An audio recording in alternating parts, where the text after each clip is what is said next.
Welcome back, or welcome to part 2 of the Hypocrisy of the Michael album. Make sure you check out part 1 of this series so you can have a better understanding of what we're going to be discussing in this part. In part 1, we discussed Michael Jackson's relationship with Sony leading up to his passing, the conception of the Michael album, as well as a track-by-track breakdown. Now, roll that intro, darling. Sony was intent on getting this record out. And they did what they had to do to get the record out. Beyond that, I think there's this is one of the most controversial music projects ever. Where did this come from? What's the source of this? You said you wouldn't do it for all the money in the world. I don't think so. Anything for money. Die for you, die for you. I can sell my soul to the devil.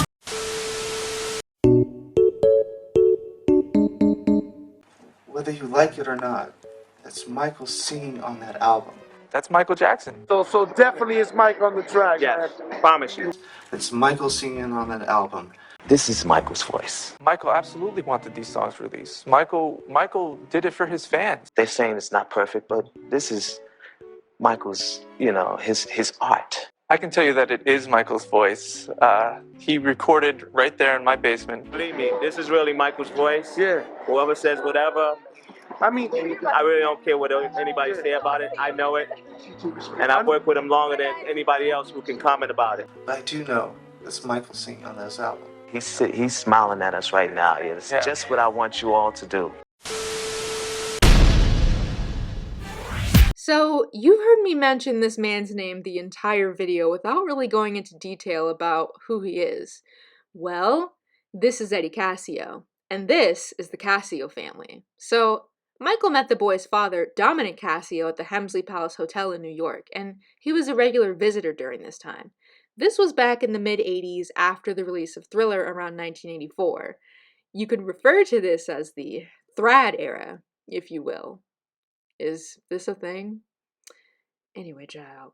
Dominic was the general manager of the hotel at that time, I believe, and the two of them grew a friendship, and Michael had asked if he had a family, wife and kids, and requested if he could meet them. He at that time met a 3-year-old Eddie and a 5-year-old Frank Cascio, and the rest is history.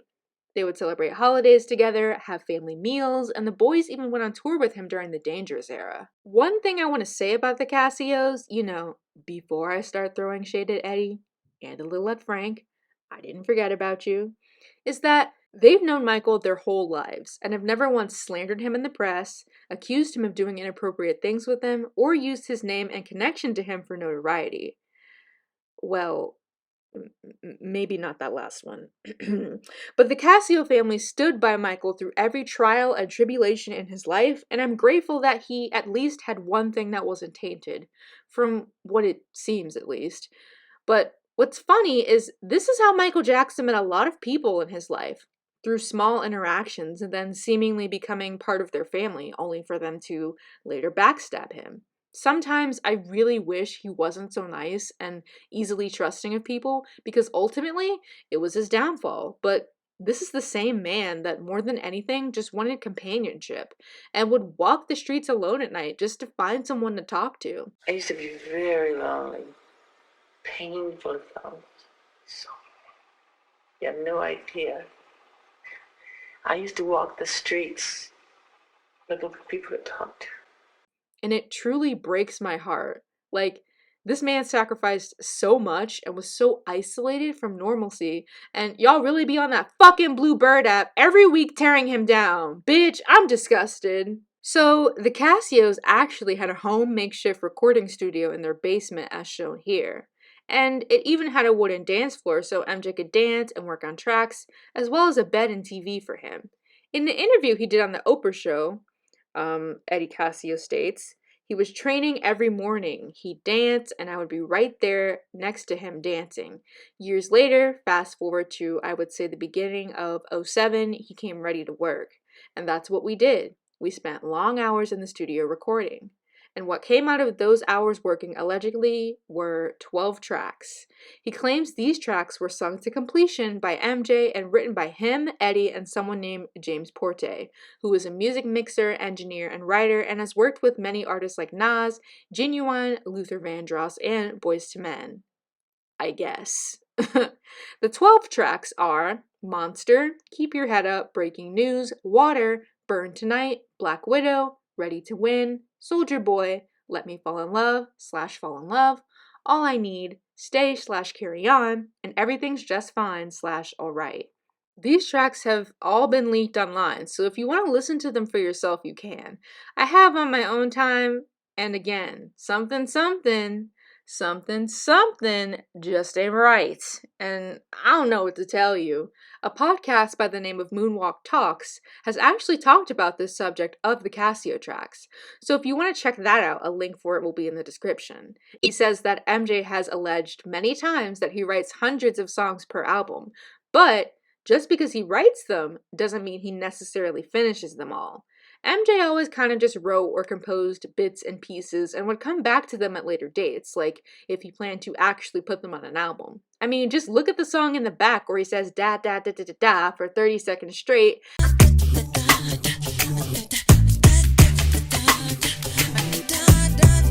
And it's still better than your fave's entire discography. Damn! It's even been said that all of the known demos are sung by Jason Malachi and MJ Soundalike, who we gonna talk about in a little minute here, honey. And that MJ has no involvement in them lyrically or vocally. Some have even theorized that he might have known about the existence of these songs, but no one truly knows. And This Is It, you can hear him singing a little bit of the song Water.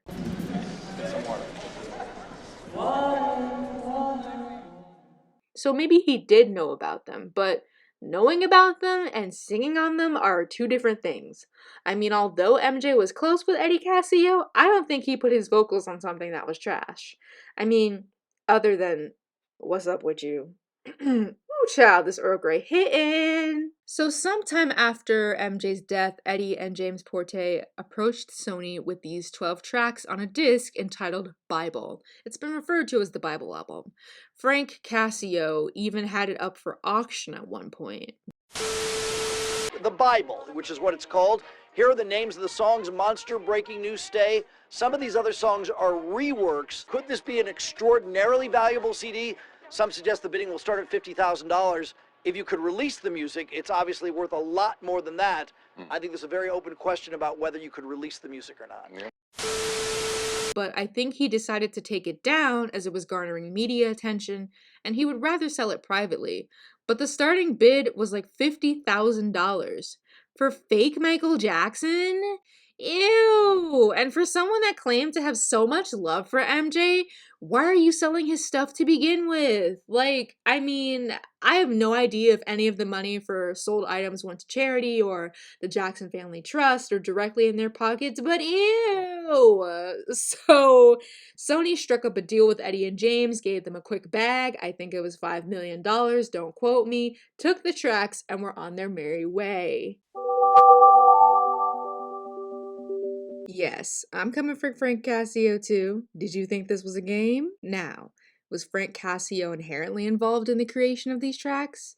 No, although he did skip that question when asked. I understand that the tracks are Eddie's work and not your work, but the thing is that the songs were recorded at Eddie's studio, and he was wondering if you were there during the recording process of the songs. Was Frank Casio amening, co-signing, and tangenting these tracks like his life depended on it though? Yes, and that's why I have to roast your pitbull, Mr. Worldwide looking ass. In 2012, Frank did a Q&A for his book, My Friend Michael. Again, I've never read the book, I've heard good things about it, but I'm not here for his book. I'm here for the shade and tea spilling about to take place. Now, Frank claims to know nothing about the fake tracks, but spends the duration of this video defending them, and that alone is very telling. I mean, he comes off passive-aggressive and basically gives off politician answers the entire video and turns it into a joke fest, saying things like, oh, I have no idea who Jason Malachi is. He helped me write this book. I wrote this book. Il a écrit ce livre. It's not the gentleman actually who wrote this book? It was co-written by a guy named Jason Malashi. He helped me write this book because he was there. Seriously. Like, if you genuinely know nothing about these tracks. Okay, first of all, I am Frank Cassio. Donc c'est Frank Cassio.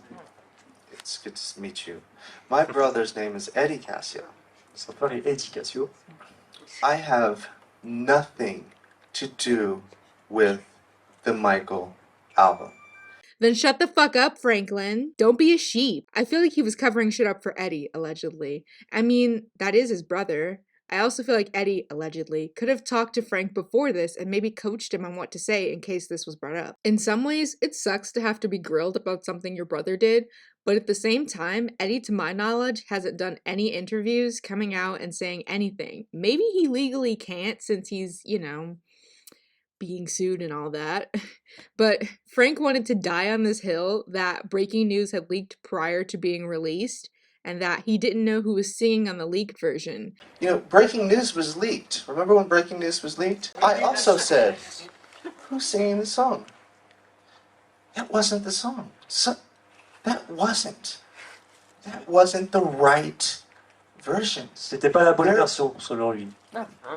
You know, I don't want to say too much. As it was different than the original. Like, okay, sir, then where's the original version with Michael singing? Let me see some .mp3 files. I'll wait. Because the vocals on the leaked version are giving exactly what the vocals on the final version are giving. Fake news. And not to mention, he even says that the tracks are really MJ. Several times, actually. Whether you like it or not, that's Michael singing on that album. It's Michael singing on that album. But I do know that's Michael singing on this album. And that Sony wouldn't take the risk and chance to put out something that wasn't Michael's voice. Think about, you know, Sony and the estate legally had to do whatever they needed to do to verify because of all of this. Some of the greatest producers as Michael's ever worked with had to come in and verify this. I don't think they would take the risk and chance to put something out that wasn't Michael's voice. And yes, the fuck they would! And they did. And they've been fucking getting away with it for over a decade now. Because as you stated earlier in the same interview... Just think about things, go back, and read between the lines.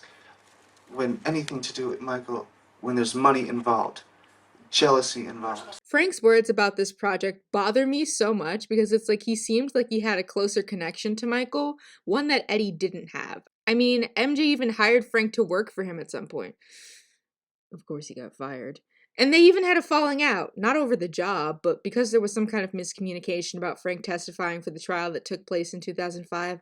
Either way, I just thought Frank would be the one to come out and tell the truth. To my knowledge, because he's not inherently involved, I would think he wouldn't be under a contract or anything keeping him from speaking.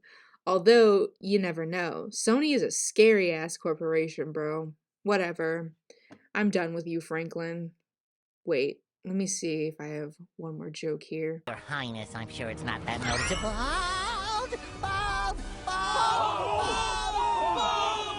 Okay, there we go. I'm satisfied now. I guess the sad thing for us as fans is that we held Teddy up to be one of these incredible allies of Michael, who was responsible for so much of his great music, and then sort of turned on the truth, and it's just a really sad story. The fans don't really know what's going on the inside. And some of the family members don't even know what goes on the inside of Michael. Now we enter Teddy Riley. Sony had reached out to Teddy to help produce some of the songs on the album, as Teddy was a close friend of Michael's and had worked with him since the Dangerous era. I believe the Jackson family also wanted Teddy involved because of this. If anyone was to be trusted with the task of bringing Michael's vocals to life, it would be someone as loyal to MJ as him throughout the years. Right? He agreed to come onto the project, stating he was doing it for Michael and not for money like will.i.am claimed. And I genuinely believe Teddy's intentions with agreeing to work on this album were good. I think he wanted to be able to help spread MJ's legacy to a new generation of listeners and further cement it by showing the world that he was still the king. I believe he also just wanted to be a part of this one last thing for his best friend. He truly loved MJ like family, but I'm still mad at you, Theodore. Like, your involvement and statements about this project completely negate the love you say you have for Michael. I mean, Teddy has stated years after the Michael album's release that he didn't know everything that was involved. And at that time of being asked to come onto the project, he didn't really know about the Casio tracks and how they sounded not like Michael Jackson. And to some degree, I believe that. I believe that if Teddy had heard the tracks prior to signing the contract, he would have dipped. If he fully knew what was going on, I don't believe he would have made himself a part of it. I mean, I want to believe that. But money talks, and it talks loud, darling. And as soon as he found out what was going on, he didn't exactly try to back out. And he was pretty open with you, wasn't he, about not thinking it was Michael along the way? Oh, I know. I don't have to. He said it wasn't him. Yeah. He knew. He told me it wasn't him. He said he knew that it wasn't him. He's saying we got about 50% Michael here and this and that on some of this, and we don't, And I would just look at him. I was like, why? I don't understand why you even wasting your time with this. No, I'm not here to slander Teddy as far as his production skills and all of that. I mean, he'll definitely go down as one of the most legendary producers of all time, being credited with being the literal king of New Jack Swing. But unfortunately, Teddy, you kind of fucked up. And the people want the tea in the shade. It's me. I'm the people. Teddy is credited as the producer on the songs Breaking News, Hollywood Tonight, and Monster. I briefly mentioned Terrell Jackson, Michael's nephew, earlier, but according to a podcast by the name of the MJ Cast, Terrell was in a listening session with Teddy Riley, listening to the Casio tracks to authenticate if they were MJ or not. Take a listen. I remember when Teddy and I were at Encore listening to Keep Your Head Up. We both knew it wasn't my uncle. Teddy stopped working on it because, and I quote, it didn't sound enough like Michael. Michael doesn't swing like that. He also said he was only working on the Casio records in hopes that he would eventually be given a real Michael Jackson song. As he knows, I never agreed with that logic. They were stringing him along. Sony was saying to him, they were giving him sort of one track at a time. And they started out giving him the Casio tracks. And Teddy was working on them in the hopes that he'd actually get some real Michael. I think there's a quote somewhere of him saying, when are they going to give me some real Michael?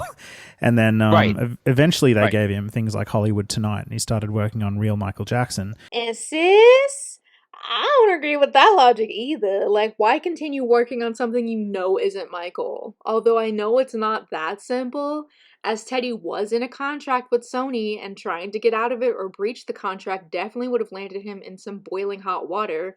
But the main thing that's wrong with this is he constantly defended these Casio tracks. So definitely is Mike on the track. Yes, promise you. They're saying it's not perfect, but this is Michael's, his art. Believe me, this is really Michael's voice. Yeah. Whoever says whatever, I mean, I really don't care what anybody say about it. I know it. And I've worked with him longer than anybody else who can comment about it. Saying that they were Michael when he didn't even believe that behind the scenes.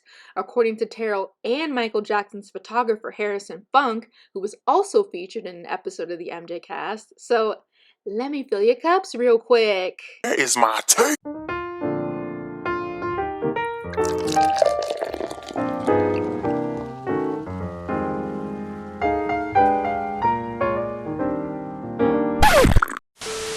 Don't forget the tracks came to Teddy finished for the most part. Mm-hmm. All he had to do was put it together and mix it and I won't even say he re-recorded much of it. He just he put it remixed together. the music. So I've heard the pre-Teddy and the post-Teddy versions, and he did produce a lot of the music underneath. At the beginning, apparently, Teddy was very upset and very vocal about how he thought it wasn't Michael.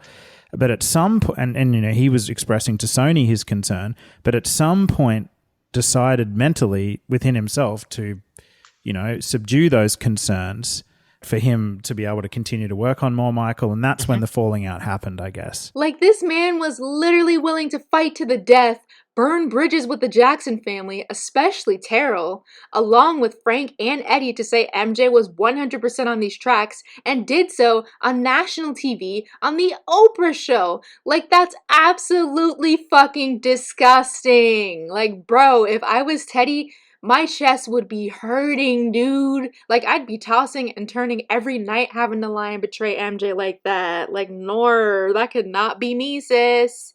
He even had the nerve to say that the reason the vocals sounded off was because they didn't use auto-tune to correct MJ's pitch or whatever the case was. They used something called a Melodyne. When they first had it, they did the processing and they did melodyning because there were a lot of flat notes. Because Michael was going in to do the ideas. You know, he would never consider it being a final vocal. But because he's not with us, he cannot give us new vocals. So what we did was we utilized the Melodyne to get him in key. And we didn't go with the auto-tuning. We went with the Melodyne because we can actually move the stuff up, which is the reason why, you know, some of the vibrato sounds a little, you know, off or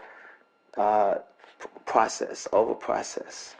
A Melodyne is a software tool that allows you to manipulate pitch, timing, and format of an audio track on a note-by-note basis. You can also use it to manipulate audio for any recording, including bass, guitar, piano, etc. It allows you to manipulate pitch, timing, and format. Doesn't allow you to add a vibrato, does it, Teddy? For a reference, here's a TikTok of someone using the Melodyne program to manipulate Michael Jackson's voice for your viewing pleasure. Billie Jean is not my love. She's just a girl that I want. The child's not my son. Woo!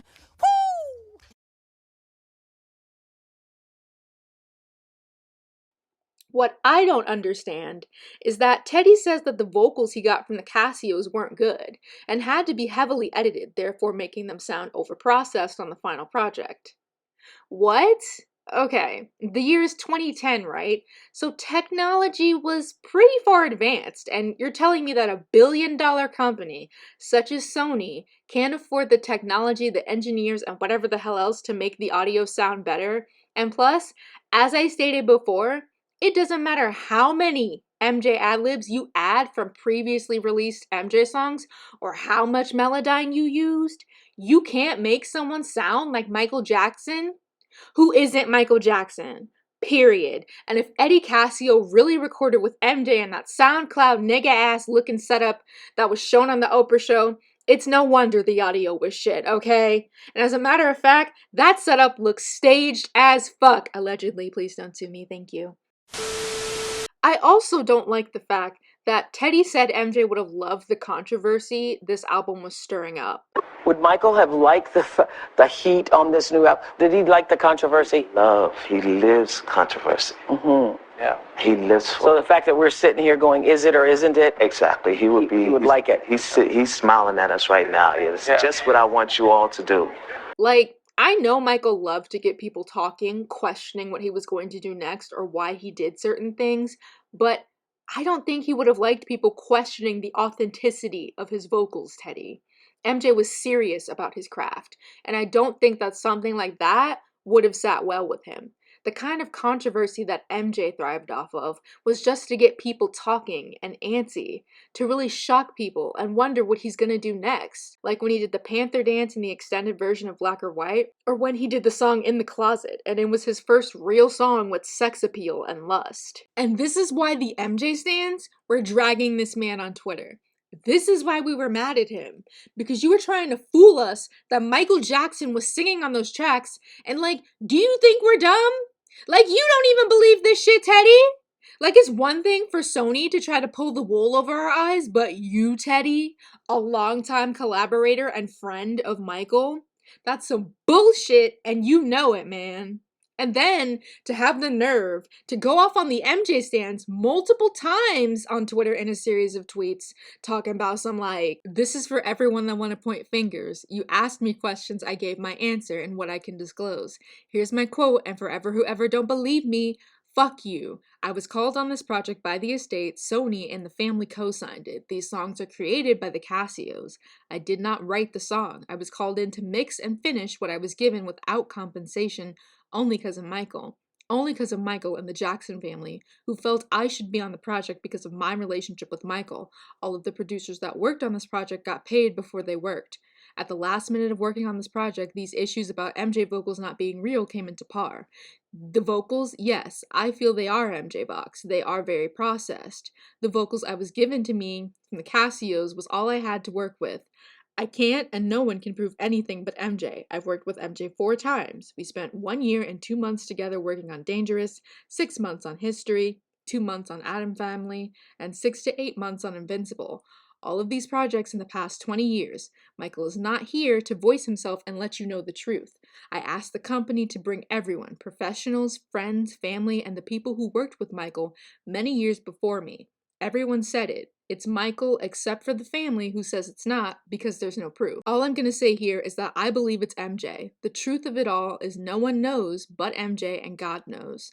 I have nothing more to say, and I can't prove anything. I did not originally produce his vocals nor these songs. I remixed, made the tracks different from what they had, which would have been unacceptable. I've answered all that I can answer for the MJ fans. The Casios have a Twitter page, and they have your answers. And if you don't have anything pleasant to ask or talk about, don't hit my page. In fact, don't follow me. I've been very nice. I apologize to the MJ fans for not having the answers. Blessings to you all. He also tweeted, I didn't do the funking song. I just mixed it. My work speak for itself. Now go to the funkin' Casios. I'm sure they got a Twitter. I was giving a problem that involved my best friend and signed a contract to remix what I had. It was too late for me to turn back, so I finished out the project. Now if you want me to apologize for that, yes, I'm funkin' sorry I did it. Now leave me the hell alone. And like, after Teddy's brain being poisoned by those Casio tracks, does he even know what real, authentic Michael Jackson sounds like anymore? Because on an Instagram live stream, he played the song Joy by an MJ sound-alike named Marcus Williams.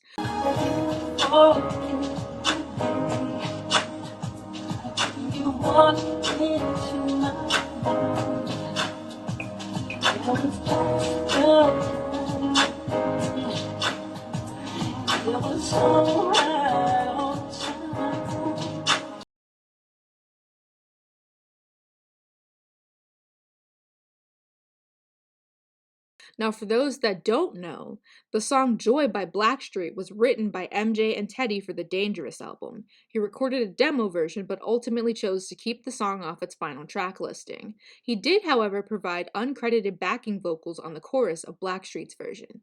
Teddy went on to say in an Instagram DM that he lost his storage back in 2001 that had the actual tape of Michael singing Joy. Somebody bought it and actually put it online, and the one that he played during the live stream was the wrong one, and that he would never disrespect his friend. In that same DM, he started to talk about the Casio tracks, and I quote, I would never disrespect my friend. And with the Casio songs, I didn't know the truth with that either, and they hid it. I told the truth, but when your life is in harm's way, you try to back out of things, contrary to what you or the fans may think. We're not dealing with small-time people here. So for me, I made my statement. You can spread it amongst everybody else since you feel like you are the spokesperson, and let them know I apologize for the record that I played and for Casio songs. But my whole intention was to do the right thing for my friend. So now he wants to play the I was fooled by the Casios card. And you know what? To some degree, I believe that, because as much as I commend the Casios for being true to MJ during his lifetime, Eddie and Frank honestly seem like huge snakes, wolves in sheep's clothing, if you will. And in yet another series of tweets from 2013, Teddy states, it isn't fair, but it's all good. I'll be able to talk soon. Now isn't the time. I'm muted, but trust me, MJ always got his just due. He is my best friend, big bro, and confidant. Please believe the truth will set us free. I was set up and it will all come out in my book. That's all I can say right now. My book will not be totally about Michael, just a chapter of my total MJ experience, the times I had working with and without him. I love MJ so much, and he knows that. What I've been through without him being there, I regret, and that's what will be in detail. I hope everyone appreciates and respects that. Thank you so much for your concern. Michael loves everyone, especially his fans that protect him. I mean, it's been almost 10 years, Teddy. Where the book at? I mean, he did say that he was muted, just as MJ said he was under gag order. Maybe Teddy can't write this book or talk about the Michael album fiasco until the lawsuit ends, which it's still going on, by the way. Sony is scary, man. Like, to have this much control over people to make them fear telling the truth. But I mean, the damage is done, Teddy, and you and everyone else who co-signed, and tangented this project will have to live with the repercussions. You burnt bridges, lied openly, and threw your friend Michael under the bus. All for what? A check? I think he said somewhere that upon coming onto the project, everyone else was paid prior to starting the project, but he wasn't. So you basically came out here to fuck shit up free of charge? Disgusting! And by the way, Teddy, like my good sis Janet Jackson said, what have you done for us lately? Because is will.i.am the washed up producer? Or are you? Sony was intent on getting this record out. And they did what they had to do to get the record out. Beyond that, I think there's this is one of the most controversial music projects ever.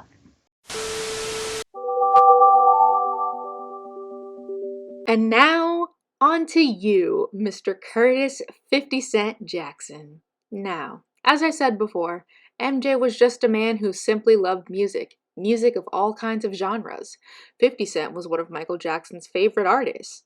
Chris Tucker even talks about it in one of his stand-up routines, how MJ loved 50's song In the Club. They'd be in the car and he'd be jamming to the beat and then he'd start singing it.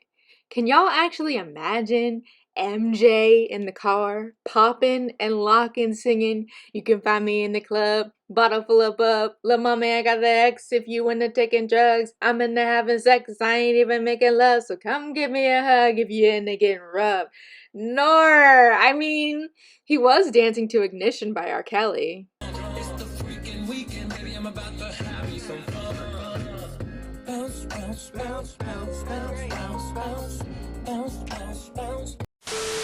Michael Jackson was a trip, man. Anyway, MJ even called 50 one day, saying he wanted to work with him on a song that would be the next Thriller. Unfortunately, or well, fortunately at this point, they didn't get the chance to work in the studio together. According to Teddy Riley, I'm so sick of this man, y'all. According to Teddy, MJ wanted 50 to be on the track Monster. Whose choice was it to get 50 Cent on Monster? Michael's. How did that come about? It was Michael's choice. He wrote on a piece of paper. You know how you do. And when you see the album, you'll see like all of his writing and his notes, his scraps. We put it on the album. And he wrote down, this is where 50 Cent will be on this part. And yeah, this is all written down. We wanted to follow his plan. Sure, Jan. And so Sony reached out and 50 agreed and Monster was made. Now, let me get into why we now hate 50 Cent on this channel. Most of us know 50 Cent is a big troll. Woke up, I look at the computer say, Floyd say, fuck T.I., fuck Nelly, fuck 50. I'm like, what did he say fuck me for? Nelly fucked your first baby mama, Melissa, then took your fucking fiance. Say fuck that nigga. I guess that's his whole thing. But a few years ago, in 2019, 50 Cent said that Chris Brown was better than Michael Jackson and that he couldn't believe MJ wanted to touch little kids' booties. What the fuck, man? Come on, Hannah. Bite your tongue. He also went on a comment on a video of Chris Brown doing multiple backflips saying, "All I'm saying is this, I never seen MJ come out like this." And Miss Paris Jackson, Michael Jackson's daughter, replied to 50 Cent and said, "Super Bowl 1993. True legends don't need to exert outrageous amounts of energy just to grasp your attention. Stillness, my friend, stillness. More power in stillness than you probably understand." She continued by saying, And I say this with zero shade to Chris. I love him dearly. This is just for you, 50. Anyone who follows Paris or has followed Paris on Twitter knows she be talking that shit sometimes. And she don't give a fuck. Which honestly, love that for her. We love to see it, honey. But what 50 Cent said in return was not justified and was just uncalled for. This was right at the time I believe that Leaving Neverland documentary came out, or was trending, or whatever the hell. I don't care about it, have not watched it, will not give it any more time of my video. Anyway, 50 then said, "Why am I the bad guy? I understand how you feel, Paris, but does anyone care about how the little boys' butts feel?" Even Miss Katherine Jackson, Michael Jackson's mother, came out onto her Instagram and made a post about it. And 50 got dragged all over Instagram for it, and I think eventually deleted the post. During an interview with The Breakfast Club, 50 explained that he was a huge fan of Michael Jackson as a child, and that his comments were directed towards the fanatics that attacked him for having a harmless opinion. I quote, "I said that because people attacked me for my comment about Chris Brown," 50 Cent said. "Look at my page. There are specific extreme Michael Jackson lovers. And I'm saying you love Michael Jackson so much that you would look past the little boys' butts. It wouldn't even matter if they touched little boy butts because you would be supportive of him regardless. And he has a body of work that's that magnetic that some people would just not see them. If you put the facts right in front of them, they would be like, no." Listen, 50, with your bang bang gorilla looking ass. First of all, 50 is entitled to his opinion. His wrong opinion, but his opinion. But how can you say comments like that to a 21-year-old at that time who tragically lost her father, who saw the turmoil and sadness allegations such as those brought him? How can you be such a sheep to believe a documentary that has been debunked so many times, bro? And I mean, if you genuinely felt that way about MJ, why even put your vocals on a song with him? Did you need the check or something? And these allegations against MJ aren't new. So if you felt that way, why waste your time being on a track associated with someone like him? I understand that there are MJ fans out there who are fanatics and treat MJ like he's the perfect godlike figure, and he wasn't. He was human like the rest of us.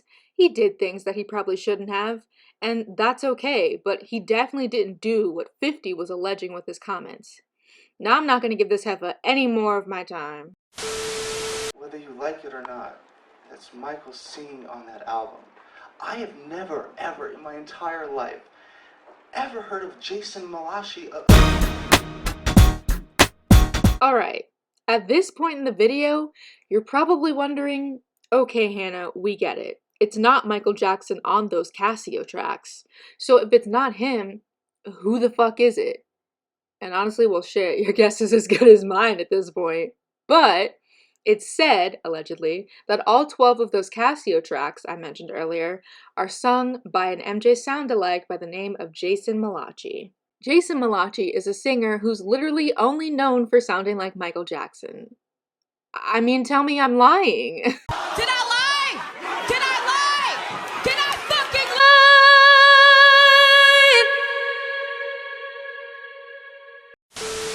He surfaced back in 2007 when he released a song called Mamacita. TMZ reported on it thinking it was Michael Jackson.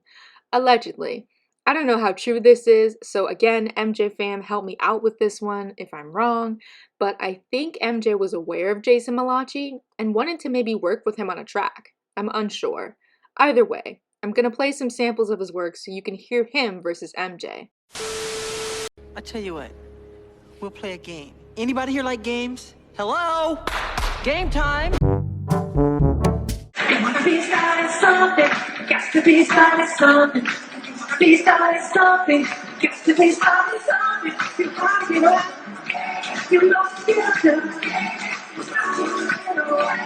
it's I said you wanna be starting something, you got to be starting something. I said you wanna be starting something, you got to be starting something. Too hard to get over, you're too low to get under. You're stuck in the middle, and the pain is thunder. like a killer, living like it, she ain't no one real. Ain't no one real. Everything I got is what I'm giving. It's what I'm giving, baby. Behind these bars is how I'm living. It's how I'm living now. Living like a dying like a killer. It's how I'm living, girl. Living like it, she ain't no one real. Like a killer.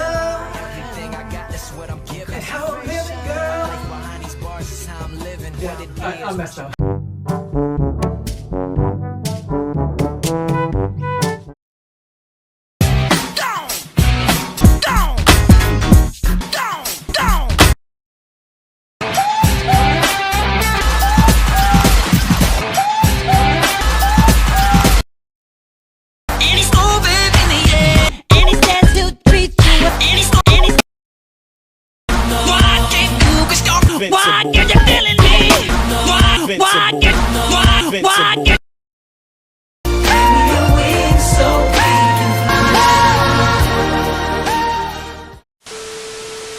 plus 2 is 4, right?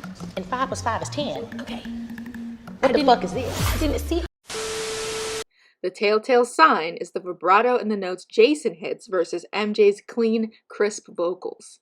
The exact same vibrato is what's featured on the Michael album and Keep Your Head Up, Breaking News, and Monster. And like I said earlier, I don't think a Melodyne can do that. In 2011, Jason Malachi made a post on his Facebook page saying, "Sheesh, guys, I think it's time to confess. I've lied to many people, including someone today. But it was me. It was me who sang Breaking News, Keep Your Head Up, Monster, and Stay.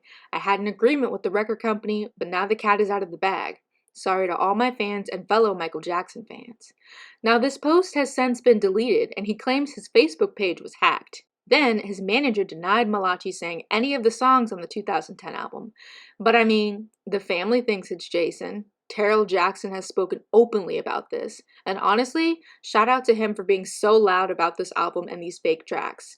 He's about to be my new favorite Jackson, y'all.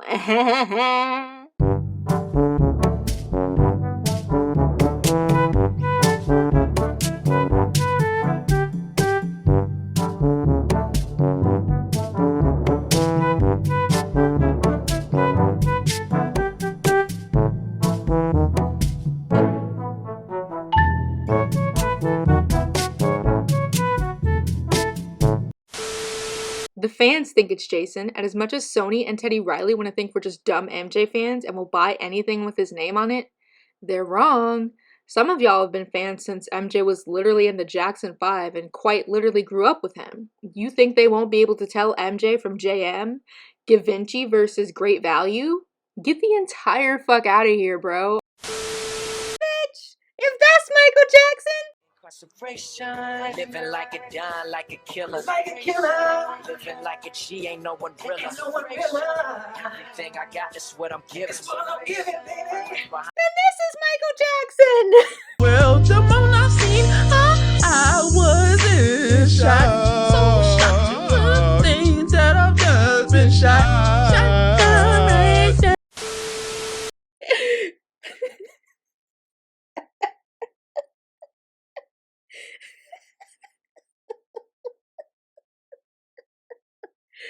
Oh my god. I need to end this video. I mean, an MJ fan literally sued Sony over these tracks. Which brings me to my next section, darling. Lawsuits, lawsuits, lawsuits. Okay, it's probably not him in hindsight, but freedom of speech means that even if it's not him, we should be allowed to say that it is him. Money.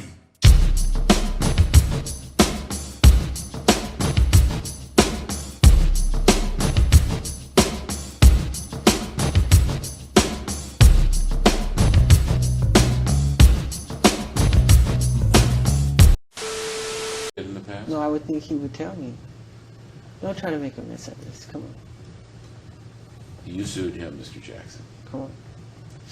So, despite the Jackson family condemning the album due to the 3 fake tracks, despite the fans condemning it, and Teddy Riley behind the scenes condemning it, I'm still so sick of this man, y'all. The Michael album came out December 10th, 2010. It debuted at number 3 on the Billboard 200 in the United States and sold 228,000 copies in its first week. After about a month of being out, it sold 434,000 copies in the United States, but failed to match This Is It, which sold 890,000 copies in that time. Since being released, it has received numerous gold and platinum certifications worldwide. And you know what? Sony would have gotten away with it too, if it wasn't for those meddling MJ fans.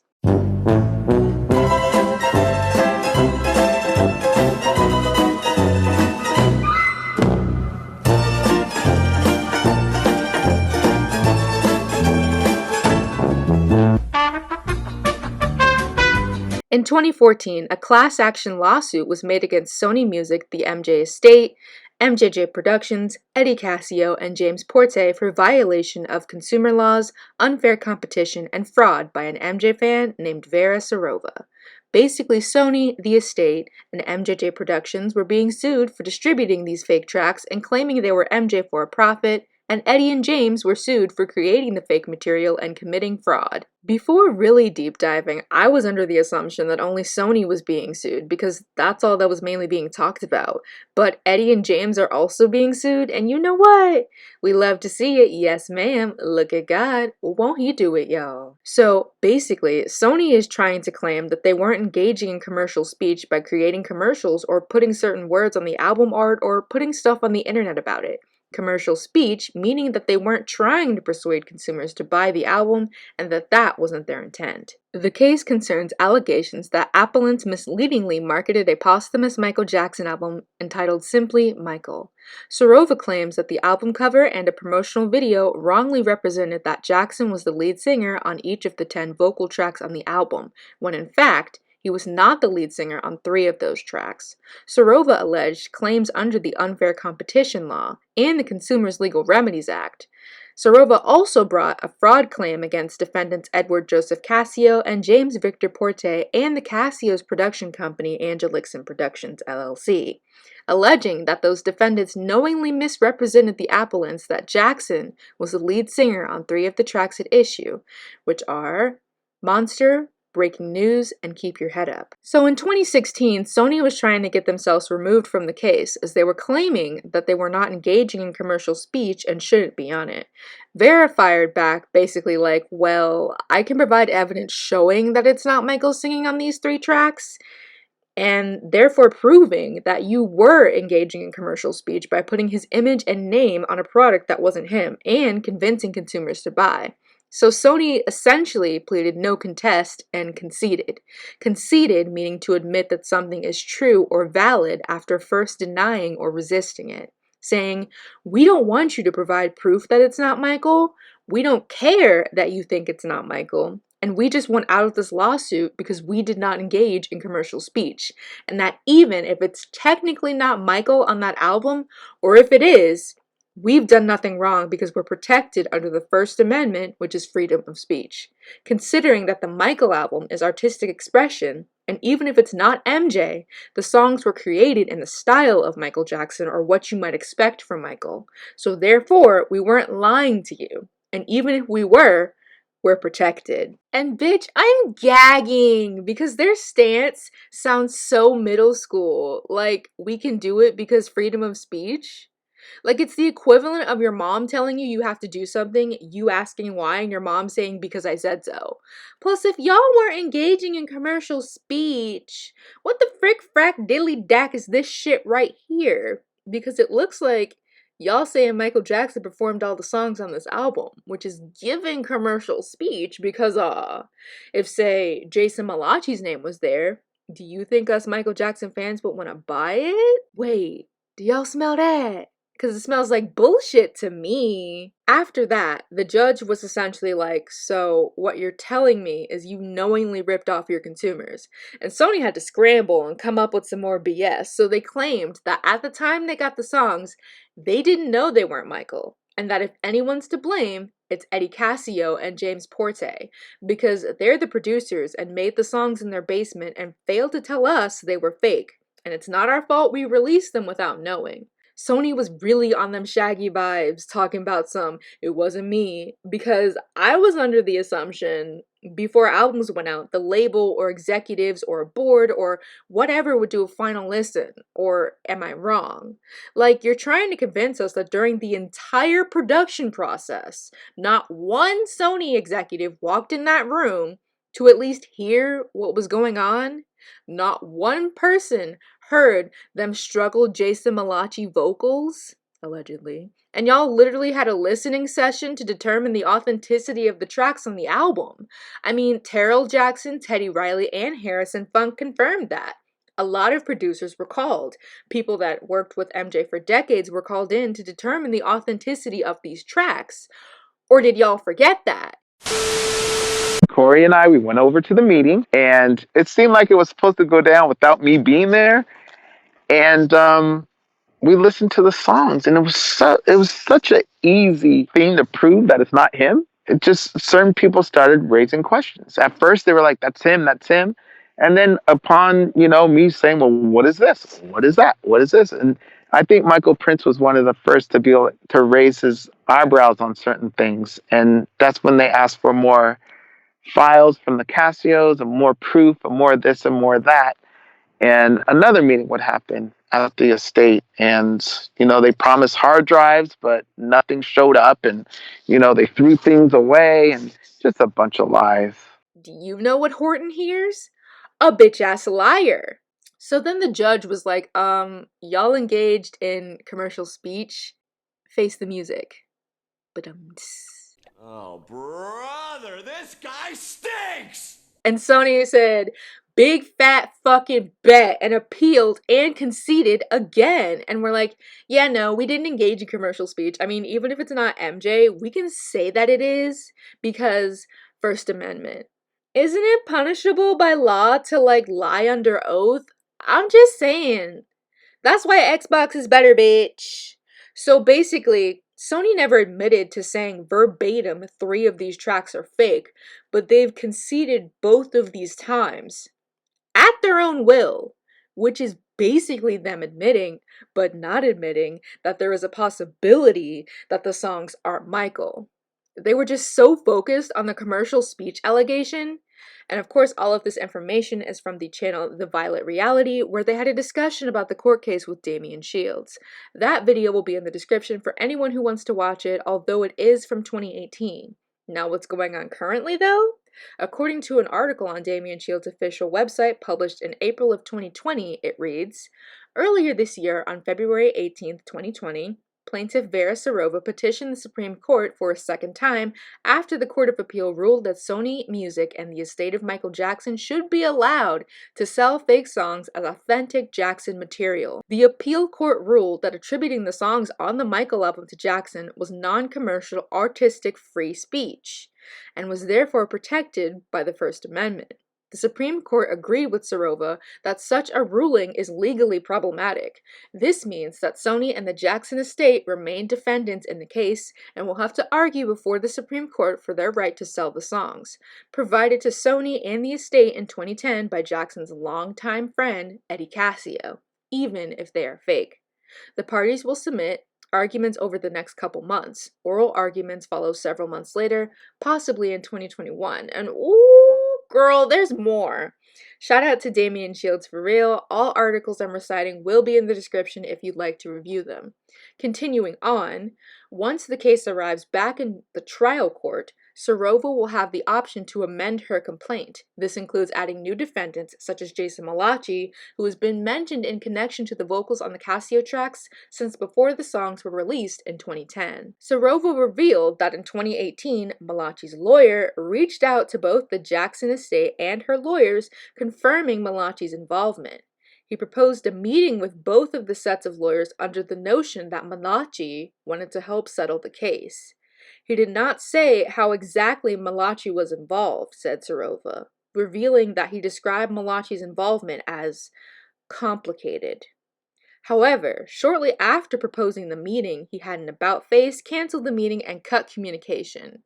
Bro, I am burning my tongue on this hot tea. Watch out! And an updated article, also from Damian Shields, posted on May 5th of this year, Sony Music and the estate of Michael Jackson will again fight for their right to sell alleged forgeries as authentic Jackson songs in an oral argument set to be heard by the Supreme Court of California on May 24th. Like, honestly, I thought this lawsuit ended. But bitch, like I said earlier, it's just the beginning. At the May 24th hearing, the Supreme Court judge grilled, broiled, sauteed, and pan-seared Sony's bitch ass. And for anyone that hasn't seen the actual footage, it's honestly appalling that Sony's lawyer would even get up there and keep preaching this tired-ass argument about how it's their First Amendment right to sell fake Michael Jackson unknowingly to their consumers and not be held liable. Like, sir, ain't you tired? Dude spent 30 minutes on the stand proving Vera's point, and they've been trying to remove themselves from this case for the past 8 years because they feel like they've done nothing wrong. To quote another article from Damian Shields, which shout out to him for providing this information, the identity of the artist is part and parcel of the art. It imparts meaning to the art. Yeah, which is why you're being sued in the first place, Sony, because when Michael would put out something, you could tell his heart, soul, and undenying love was poured into it, which is why we, as fans, would buy it, not just because it's his name, but because we love and admire the man behind the music as well. But when y'all put out this alleged Jason Malachi BS, it doesn't give that. And you know why it doesn't? Because no one knows who he is, besides the dude who tried to become relevant by sounding like Michael Jackson. And didn't Michael once say, it's better to fail at originality than to succeed in imitation? That's just some tea for thought for you, Jason XOXO. And then Sony / the estate's attorney went on to give an example, which only strengthens Vera's defense. Like, come on, y'all. Saul Goodman is a better lawyer than this guy. The identity of the artist is part and parcel of the art, and it imparts meaning to the art. And I'd like to give a couple of examples. Imagine a song. There's a song that Michael wrote called Leave Me Alone. And it's about being persecuted by the press. Now, when Michael Jackson sings that song, because it's Michael singing it, it gives a certain meaning to that song. If I sang that song, nobody cares about me, and it doesn't have the same meaning as if Michael Jackson sings that song. Another example, and to give an extreme example, imagine a photograph of a Klansman in full Klan regalia. And imagine that photograph was taken by a white supremacist. Now imagine for a moment that that same exact photograph was in fact taken by a civil rights activist. Those are two very, very different meanings that are imparted from that art simply because the identity of the artist is different. And that's why authors and the source of the art is part of and intimately connected to the art itself. It adds to the meaning. Sometimes it adds a great deal. Sometimes it adds less. But it undeniably adds to the meaning of the art. You're caught in 4K because if MJ's name wasn't on these songs, you wouldn't be able to exploit them, right? Because anyone that's a fan of Michael Jackson wants Michael Jackson. And because he was this larger-than-life figure, putting his name on these alleged fake tracks guarantees money in your pockets, right, Sony? I mean, because look, MJ the Musical won like 4 Tony Awards and essentially sells out every night, and the atrocious font on Thriller 40 honestly isn't going to stop me from buying or streaming it. You know why? Because I love Michael Jackson. Imagine art out in the world with no attribution of authorship. Imagine that you just didn't know who it came from or where the source was. It's not the same. There is a character and a quality and the impact and a curiosity even by those who consume the art. Where did this come from? What's the source of this? It adds meaning to it. We want to know who it is. We want to know where it came from. We want to know what inspired it. And part of that is the identity of the artist. And so I can't think of a situation where the identity of the artist doesn't matter. Dude, this defense is laughable. Like, do you know what you just said? Let me repeat this for the girls in the balcony. You said that art is not the same when you don't know where it came from and what the source is, and that you want to know where it came from. And part of that identity is the artist. And you can't think of a situation where the identity of the artist doesn't matter. Right. So my question to you is who's singing on those 3 tracks, because clearly the identity of the artist matters, as well as the source, which no one could seem to provide, as Terrell tweeted, and I quote, "I questioned the validity of the vocals on Breaking News, and several other songs of theirs that I've heard, and they told me no other takes or tracks existed. They claim my uncle was so happy with the performance, he instructed them to delete all the other files.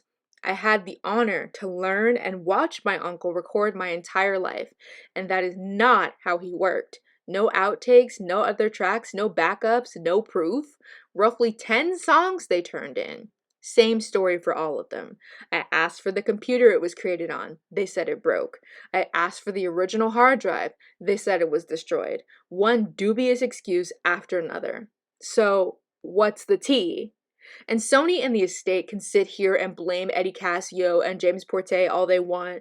And at the end of the day, Sony decided to buy these tracks off of them. Sony decided to hire on Teddy Riley to produce the tracks. Sony decided to release this album. And Sony decided to put Michael Jackson's name on this album and say it was sung by him when 3 of the tracks were clearly not. In the case of Vera Serova versus Sony Music Entertainment, Sony girl, you are dismissed. I'm tired. I'm really tired of the manipulation. I'm tired of how the press is manipulating everything that's been happening in this situation. They do not tell the truth. They're liars.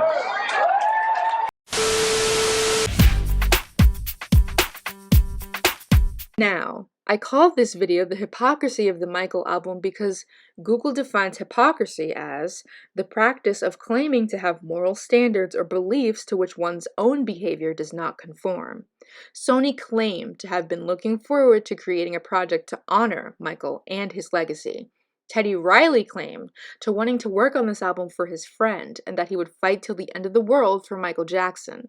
And Eddie Casio and his family were longtime companions of Michael's, standing by his side during both trials, providing a safe space for him and his children, and really making them a part of his family. Eddie claimed that MJ was working on these tracks prior to his death and that they were finished and perfect. Both of these men that claimed they wanted to uplift MJ and keep his legacy alive tarnished it more than they could ever know. I mean, realistically, Sony is on par. They've been screwing MJ over since he acquired all of that Sony ATV catalog. But these two men were men MJ trusted only to turn their backs on him for a check. It's disgusting. And as MJ said, you'll do anything for money.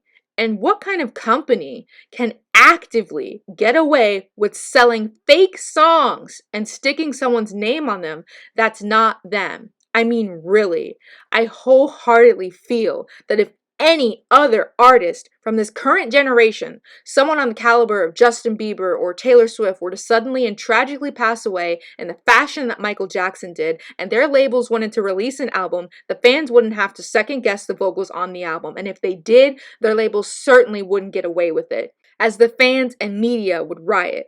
But for some reason, it's crickets for Michael Jackson because of every false allegation thrown at him, because of the way he looked, because he was weird, because whatever justification the media gives to not giving stories like these a platform. The minute I started breaking the all-time record in record sales, I broke Elvis's records.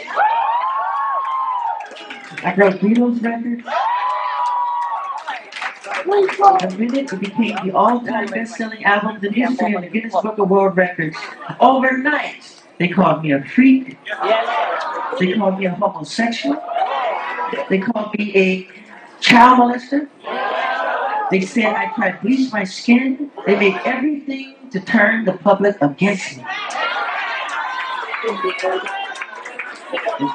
This was all complete conspiracy. You have to know that. This is fucking wrong. A major corporation is selling tracks that aren't Michael Jackson, and 2 of his long-term friends just co-signed it. And I'm more so disappointed in Teddy Riley more than anything, because MJ literally called him the finisher, because he would work on a track and bring Teddy in to add the finishing touches to make it great. I mean, he was the first producer MJ allowed to work with him after working with Quincy Jones for his first 3 albums. And this is what you do to him? Openly claim the songs are his and then retract your statement like, oh, the Casio set me up. And Sony did the same damn thing. Like, yeah, Eddie Casio and you too, James Porte, are at fault, but the fault is not 100% theirs. And all of y'all have a portion in it.